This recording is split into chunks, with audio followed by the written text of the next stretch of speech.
বাণিজ্য মেলার প্রবেশদ্বার খোলা হয়েছে আরও প্রায় 1 ঘন্টারও বেশি সময় আগে এবং প্রবেশদ্বার খোলার পর থেকেই সাপ্তাহিক ছুটির দিনে যেমনটা প্রত্যাশা করা হয় যে সকাল থেকেই এক ধরনের ভিড় লক্ষ্য করা যাবে এবং বেলা গড়াতে গড়াতে সেটি উপচে পড়া ভিড়ে পরিণত হবে এবং আজকের সকালটাও ঠিক তেমনই শুরু হয়েছে। গত শুক্রবার যেমন ছিল সকাল থেকেই ভিড় লক্ষ্য করা যাচ্ছিল এবং দিন শেষে রাত পর্যন্ত দেখা গিয়েছিল উপচে পড়া ভিড় প্রায় 2 লাখের মতো দর্শনার্থী গত শুক্রবারে হয়েছিল এবং আজও কিন্তু সকাল থেকেই গত শুক্রবারের মতোই উপচে পড়া একটি ভিড় হবে তেমন কিছুই কিন্তু লক্ষ্য করা যাচ্ছে। আমি যদি একটু দেখানোর চেষ্টা করি যে সকাল থেকে কিন্তু সারিবদ্ধভাবে দর্শনার্থীরা বাণিজ্য মেলায় প্রবেশ করছে এবং প্রবেশদ্বারে যারা আছেন নিরাপত্তার কাজে তারা বলছেন যে একদম 10টা থেকেই তারা ব্যস্ত সময় পার করছেন, কারণ একদম 10টা থেকেই দর্শনার্থী আসা শুরু করেছে বেশি পরিমাণের।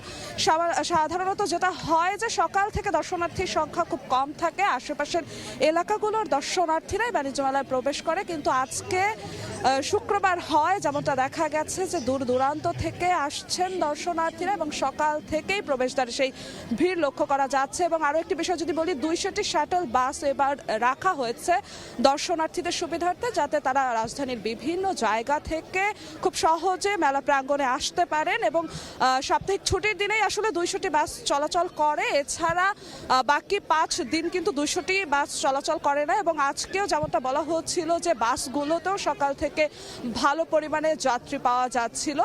এবং আমরা যদি একটু শুধু দর্শনার্থীর কথা না বলে ক্রেতাদের কথাও যদি বলি, স্টল প্যাভিলিয়নগুলোতেও কিন্তু ক্রেতা সমাগমও দেখা গিয়েছে, মানে শুধু ঘোরাঘুরিতেই ব্যস্ত নয় দর্শনার্থীরা, তারা কেনাকাটাও করছেন এবং বরাবরের মতোই বলতে হয় গৃহস্থলী সামগ্রীর যে স্টলগুলো আছে সেই স্টলগুলোতে সবসময় বেশি ভিড় দেখা যায়। এবছরও তেমনটাই হচ্ছে এবং আজ শুক্রবারও তার ব্যতিক্রম হচ্ছে না।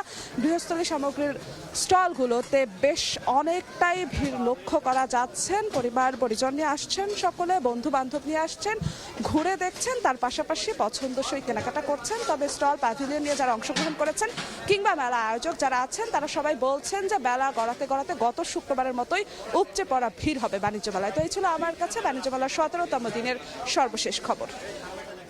ঢাকা আন্তর্জাতিক বাণিজ্য মেলার প্রাঙ্গণ থেকে সবশেষ খবরাখবর জানাতে আমাদের সঙ্গে যুক্ত হয়েছিলেন সহকর্মী জিন্নাত আরা জশোয়া।